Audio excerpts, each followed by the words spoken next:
अस्सलाम वालेकुम दोस्तों। Good news HBL PSL edition 11 के हवाले से। दोस्तों, HBL PSL फ्रेंचाइज और PCB के दरमियान एक अहम इजलास हुआ जिसमें ये तय हो गया है कि अब HBL PSL एडिशन 11 में ड्राफ्ट नहीं बल्कि ऑक्शन होगा।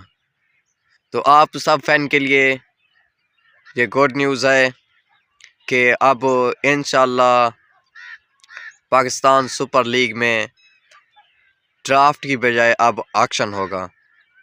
इसमें अब बहुत मज़ा आने वाला है। इंटरनेशनल व्यूअर आएंगे और बहुत बड़े बड़े प्लेयर इसमें अब पार्टिसिपेट करेंगे। ख़ासकर अब ये HBL PSL IPL की लेवल तक पहुंच जाएगा और अक्सर ऐसा होगा कि कुछ ऐसे प्लेयर IPL को छोड़कर PSL ज्वाइन करेंगे इंशाल्लाह। तो PCB और PSL फ्रेंचाइज ने ये एक बहुत अच्छा डिसीजन लिया है। मेरी इस वीडियो को लाइक और शेयर करें, चैनल को सब्सक्राइब करें। मिलते हैं अगली वीडियो में, तब तक के लिए अल्लाह हाफ़िज़।